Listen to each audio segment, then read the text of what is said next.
If Krita is giving you an error when importing or opening a file, don't worry. In this video, I'll walk you through the easiest fixes step by step so you can get back to your artwork fast. This is one of those issues that can happen for a few different reasons, like permissions, file name problems, cloud syncing, low disk space, or even a damaged .kra file. So if you've been stuck staring at an import error, this guide should help you solve it without guessing. And if this video helps you out, make sure to hit that like button and subscribe for more quick software fixes and creative tutorials. Now, let's jump in. First, try running Krita as an administrator on Windows.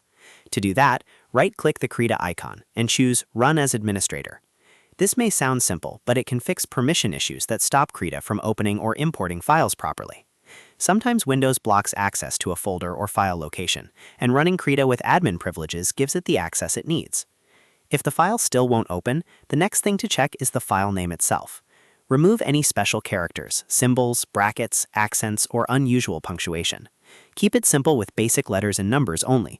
For example, instead of something like Project Final Version 2.kra, rename it to something clean like Project2.kra. Believe it or not, this alone solves a lot of import errors because some file names can confuse applications or create path issues. After that, move the file to a local folder on your computer if it's currently stored in OneDrive, Dropbox, Google Drive, or another cloud-synced folder.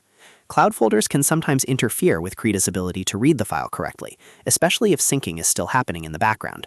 A better option is to move the file to a simple local location, like your Documents folder, or directly onto the C drive.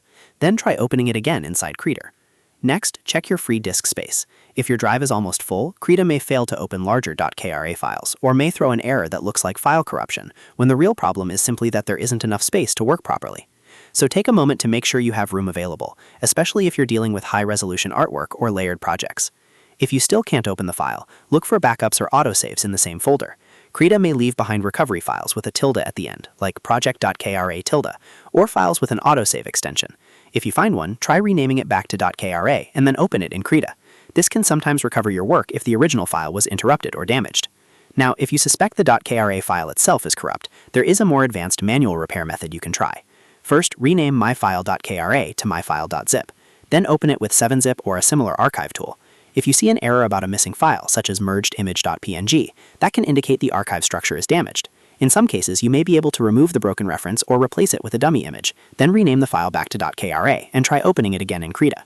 This method is a bit more advanced, so only use it if you're comfortable making careful file changes.